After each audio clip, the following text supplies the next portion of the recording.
vamos a empezar.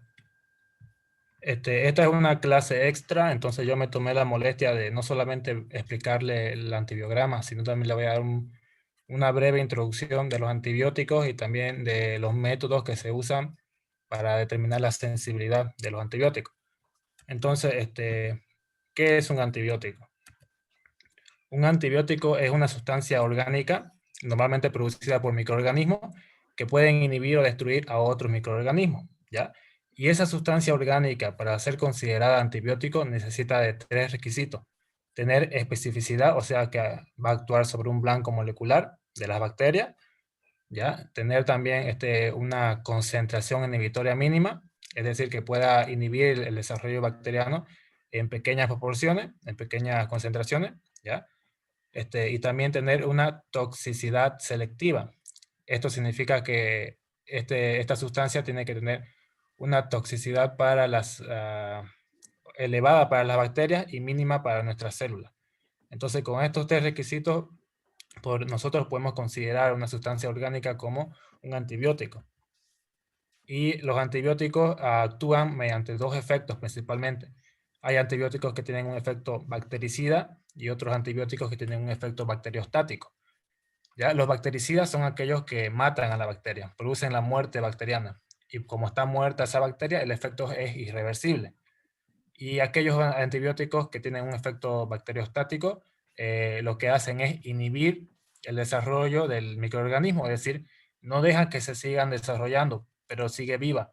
Entonces, ¿cómo es que se eliminan, cómo es que nos deshacemos de estas bacterias en una infección? Esto ya se hace a través de nuestro sistema inmune.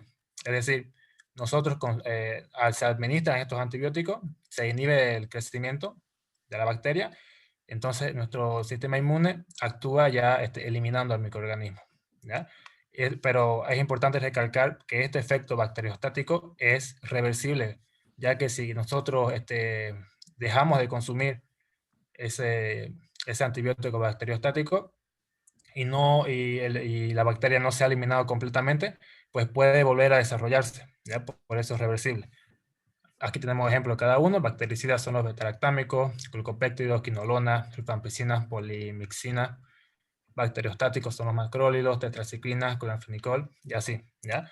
Estos antibióticos, de acuerdo a su origen, de acuerdo a cómo se producen, pueden ser naturales, sintéticos y semisintéticos. ¿Ya? Los naturales son producidas y extraídas principalmente a través de microorganismos, que las producen normalmente por su metabolismo. Los sintéticos son producidos por síntesis orgánica y los semisintéticos son aquellos naturales los cuales sufren modificaciones por síntesis orgánica. Y aquí tenemos la clasificación de los antibióticos, de los bactericidas y de los bacteriostáticos. De las penicilinas, dentro de la bactericida están como les decía antes, las penicilinas, bueno, son los beta-lactámicos, ¿no? Penicilina, cefalosporina, carbapenema, monomactámico, ¿no? Y otros como los aminoglucósidos, glucopéptidos, y así. Entonces, esta es la clasificación de los antibióticos. Y nosotros también sabemos que los antibióticos actúan de manera diferente, ¿ya? Y eso se llama mecanismo de acción. Entonces, el mecanismo de acción es cómo va a actuar el antibiótico, a qué parte de la bacteria va a afectar. Por ejemplo, los más comunes son los inhibidores de la síntesis de la pared celular, o sea que inhiben la síntesis de su pared celular de la bacteria, y sin pared celular, pues la bacteria se muere. ¿Cuáles son estos? Los principales son los beta-lactámicos y entre otros como tenemos, ¿ya? Otro mecanismo de los más importantes es inhibiendo la síntesis del ADN o provocando mutaciones del genoma de la bacteria, también inhibiendo la síntesis de ARN o también inhibiendo o destruyendo los ribosomas que son encargados de la síntesis de las proteínas. Ahora, ¿cómo es que se determina la sensibilidad de un microorganismo frente a un antibiótico? Mediante 3 técnicas principalmente. Hay una técnica de dilución y hay otra técnica de difusión, que la difusión puede ser ya sea por una tira de gradiente o por disco, ¿ya? Tenemos dos métodos, una de dilución y una de difusión, donde la difusión puede ser en gradiente o puede ser por disco, ¿ya? Para la técnica de dilución lo que se hace es tener un montón de caldos de cultivo a los cuales tienen antibióticos, ¿ya? Estos caldos tienen antibióticos en concentraciones que van doblándose. Por ejemplo, si aquí hay 0.5, el siguiente va a tener 1, el siguiente va a tener 2, el siguiente va a tener 4, el siguiente va a tener 8, y así vaya aumentándose la concentración del antibiótico en el caldo.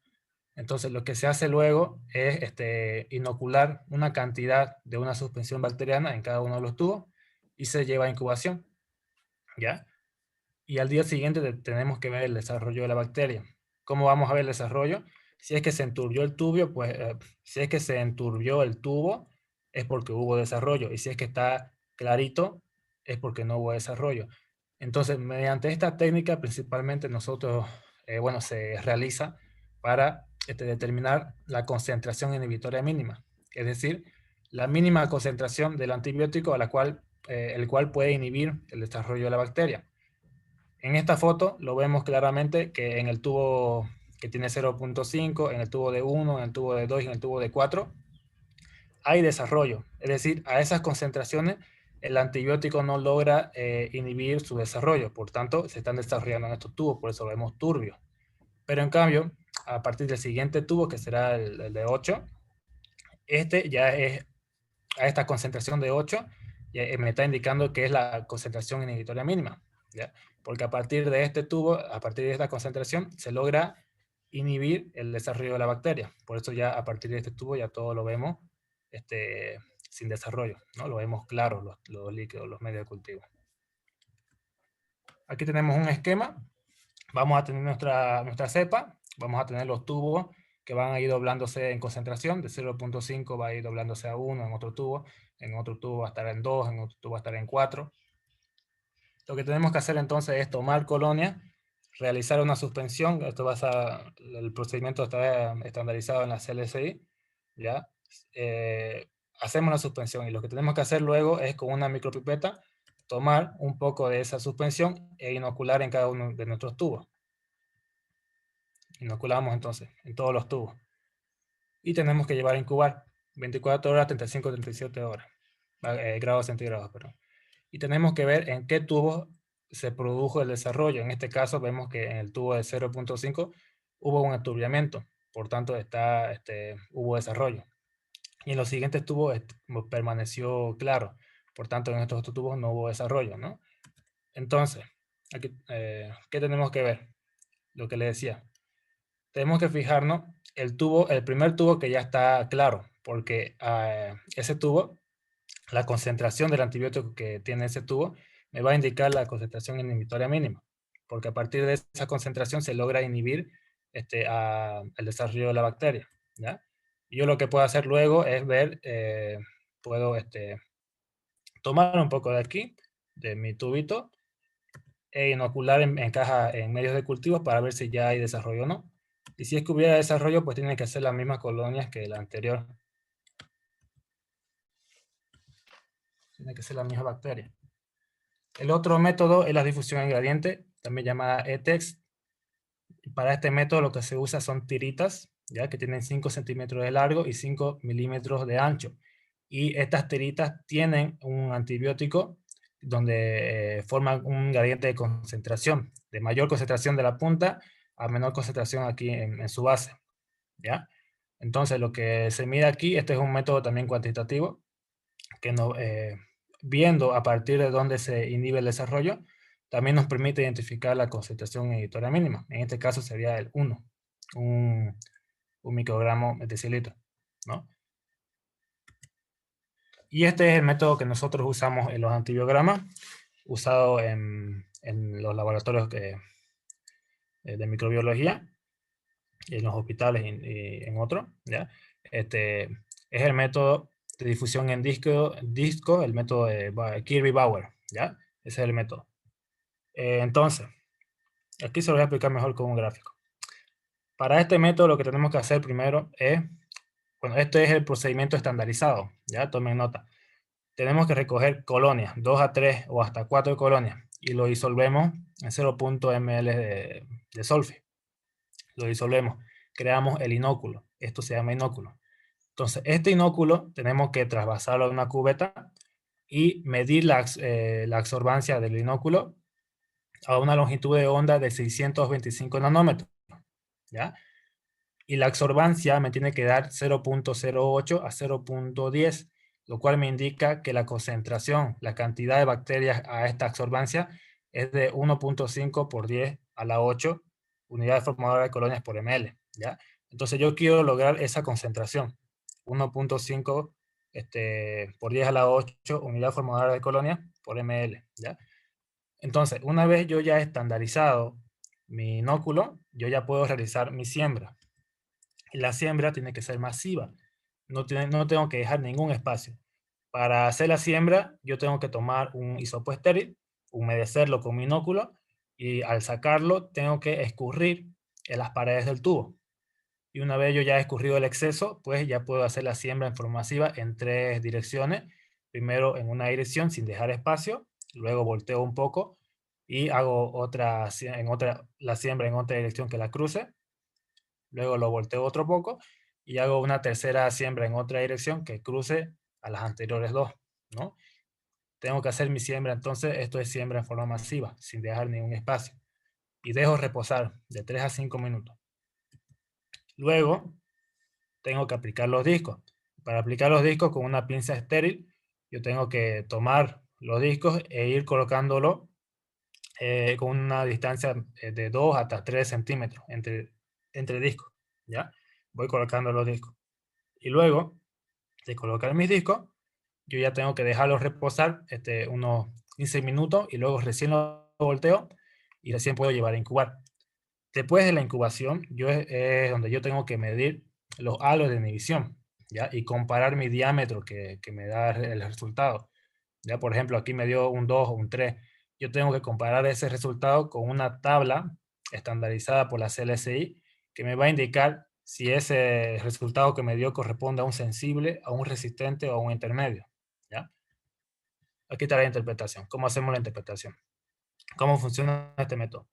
Nuestro disco contiene un antibiótico.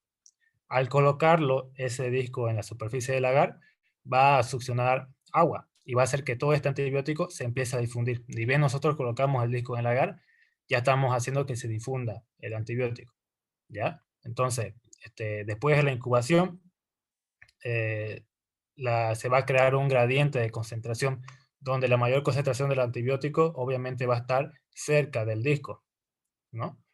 Entonces, después de la incubación, les decía, tenemos que medir si es que hubo o no el halo de inhibición. Si es que hubo, tengo que medirlo con una regla, ¿ya? Y tengo que interpretar el resultado de ese diámetro de acuerdo a la tabla de CLSI. Si me sale sensible, significa que el microorganismo es inhibido a la concentración sérica de ese antibiótico, ¿ya? A las dosis habituales. Puede ser, es inhibido, es sensible.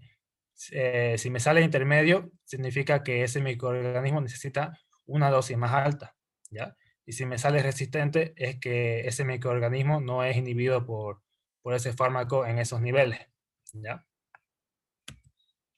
Y yo les decía que esto es un ejemplo de la tabla de la CLSI en caso de las enterobacterias. El resultado que ustedes obtengan de las submediciones de cada disco tienen que compararlas con sus tablas.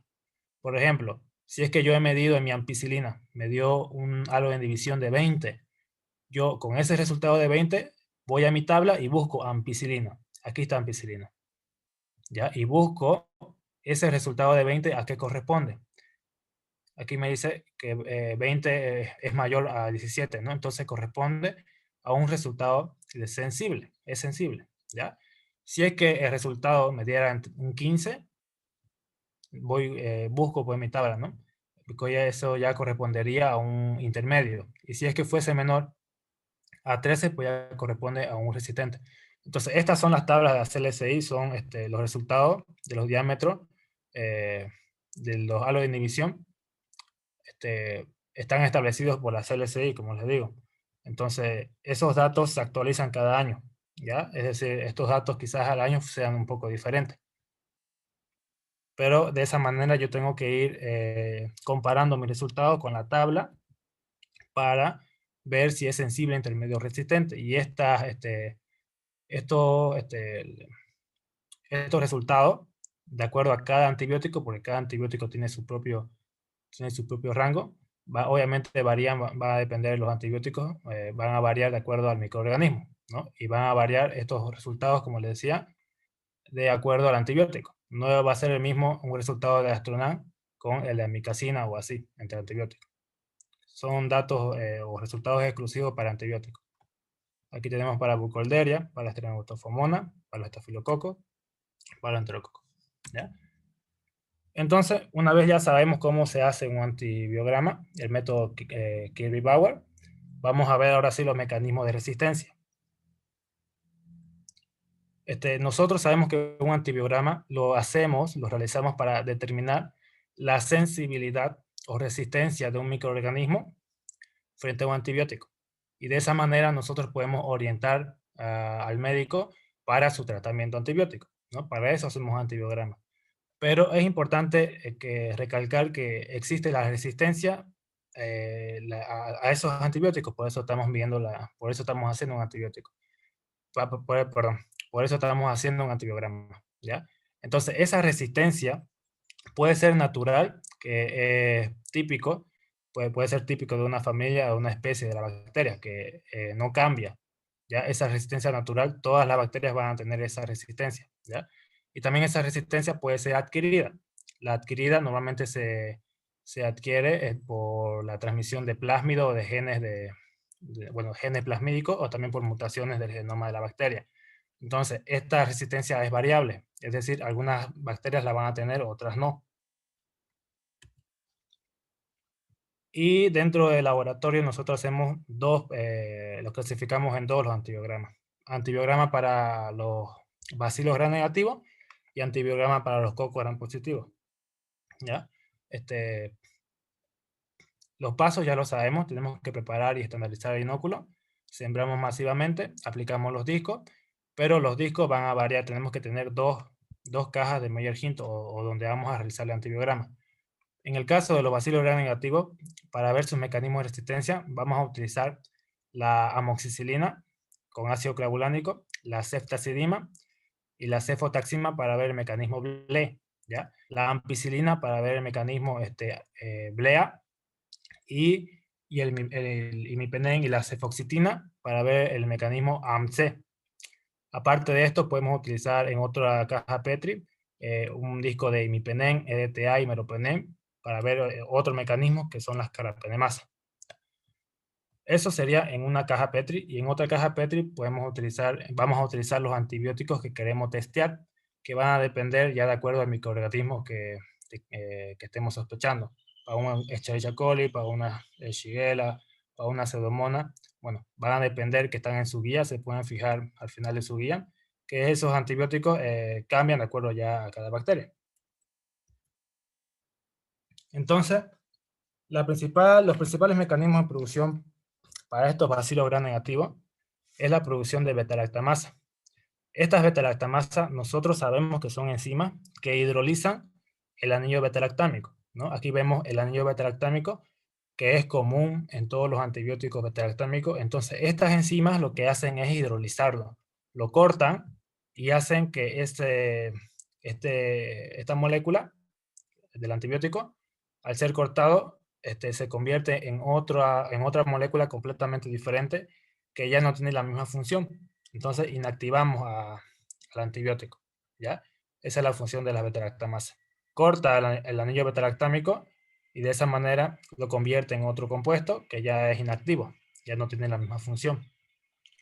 Esta producción de beta-lactamasa es el mecanismo principal de estos bacilos gram negativos y están producidos principalmente por la expresión, como dice aquí, del cromosoma bacteriano o de la transmisión de genes plasmídicos. Aquí tenemos una fotito de los antibióticos beta-lactámicos, ¿ya? Dentro de estos beta-lactámicos tenemos a la penicilina, cefalosporina, carbapenemes, monobactámico, el ácido clavulánico. Lo que nos interesa ver aquí es ver cómo todos estos antibióticos ¿cómo se dice? Comparten este anillo beta-lactámico. Y entonces las beta-lactamasas actúan en este anillo beta-lactámico. Entonces, el primer mecanismo que vamos a ver es la producción de blea, es decir, beta-lactamasas de espectro ampliado. Eso significa blea. ¿Ya?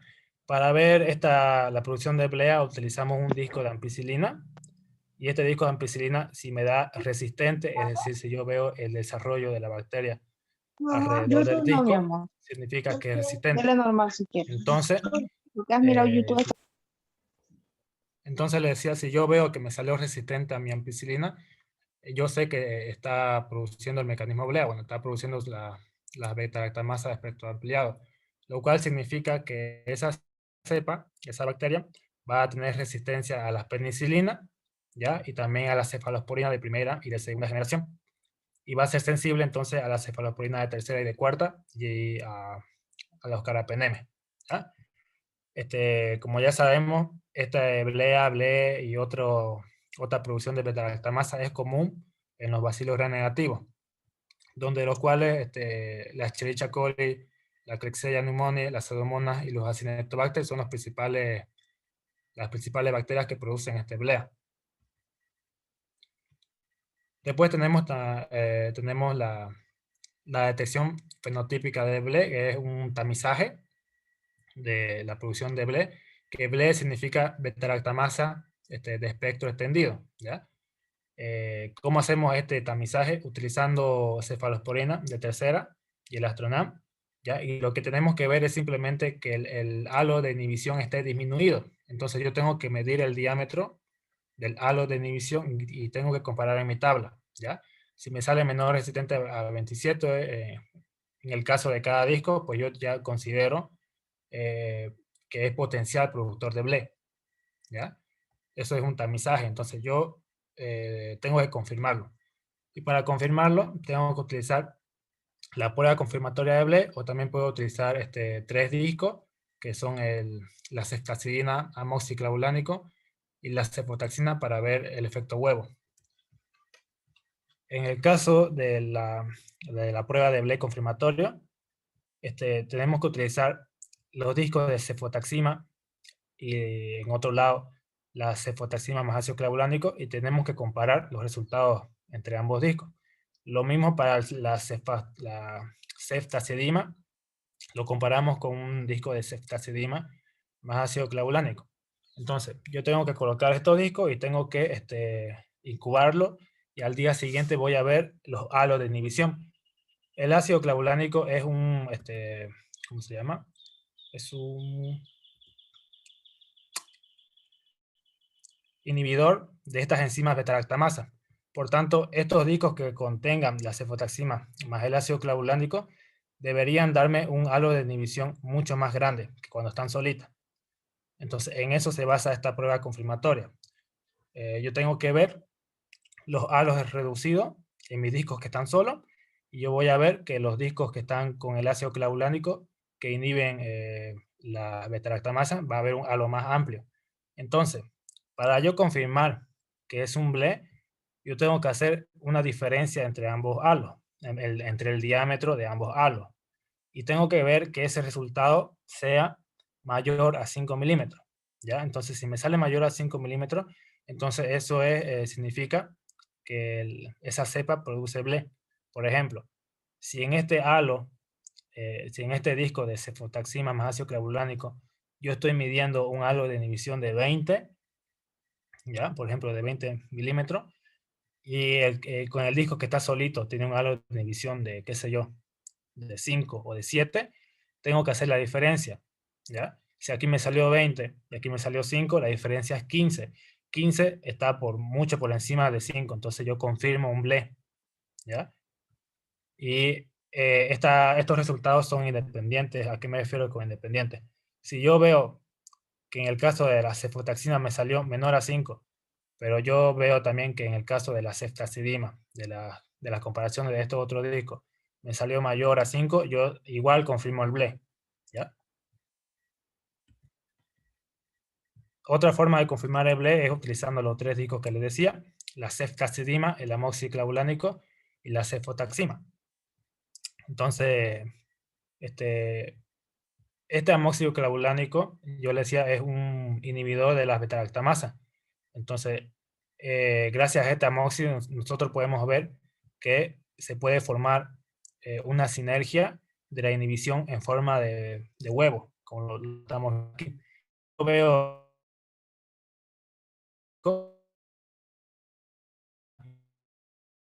si yo veo la sinergia en forma de huevo o entre el amoxiclavulánico y la cefotaxima, entonces yo también estoy viendo un mecanismo BLE, ¿ya? Entonces, este mecanismo BLE, cuando yo lo confirmo, ¿qué significa? Que esa cepa va a ser resistente a las penicilinas y a todas las cefalosporinas y también a las TRUNAM. Entonces, ¿qué nos queda? Nos quedan otros beta-lactamas como las carbapenemas. Pues tenemos también el mecanismo ANC, que son cefalosporinasas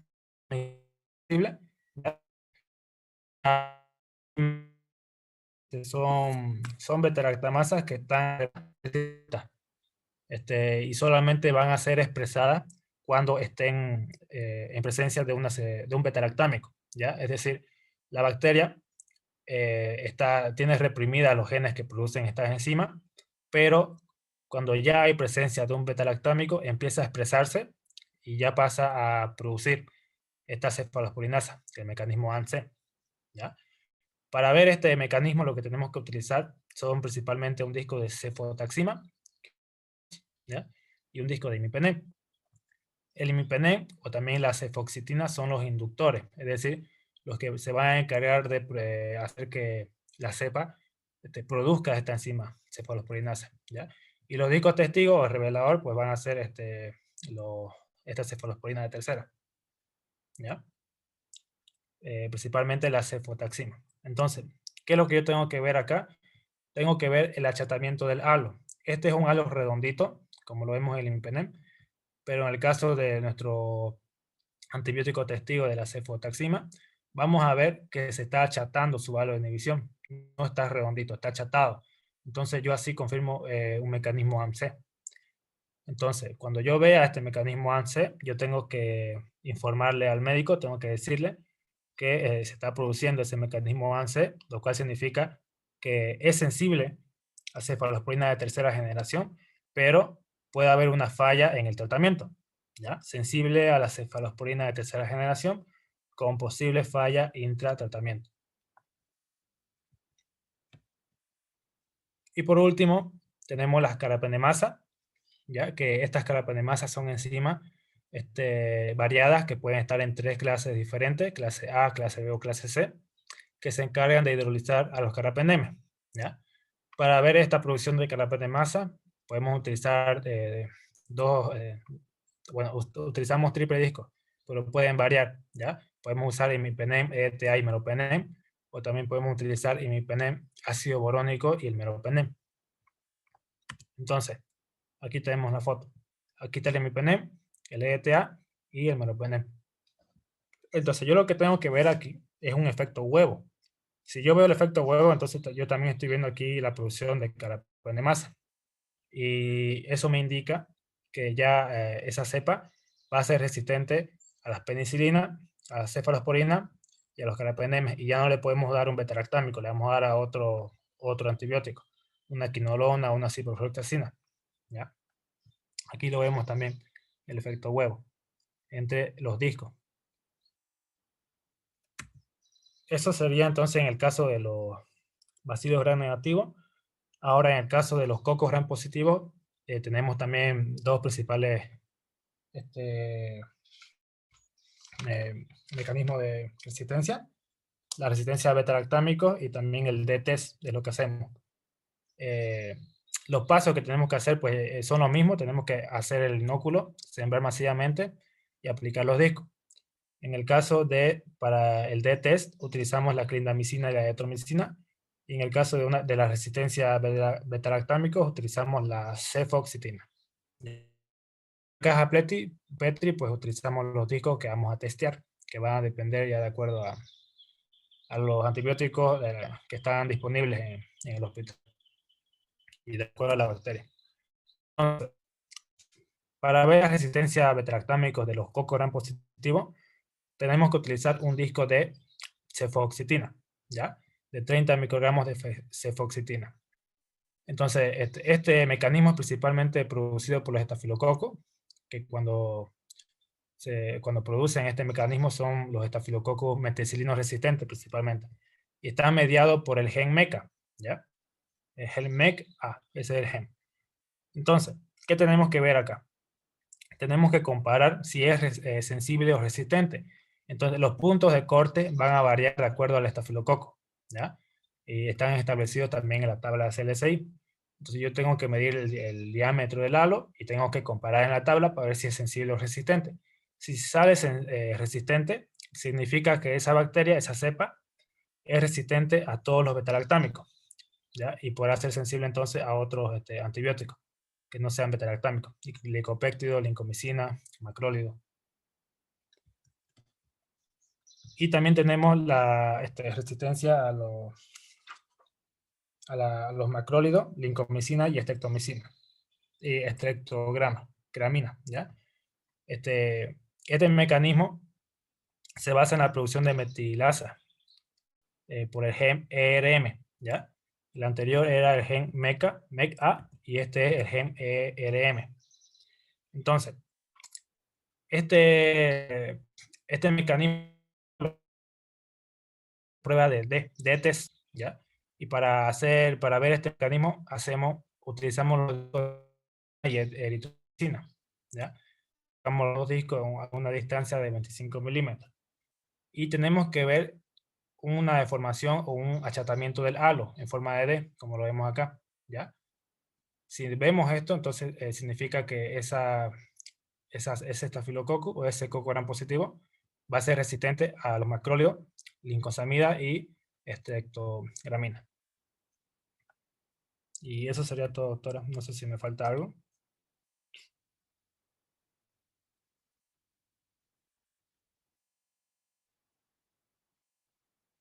¿Se entendió, chico?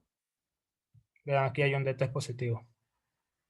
Si veo esto, significa que ese estafilococo o ese coco gram positivo va a ser resistente a los macrólidos, lincosamida y estreptogramina.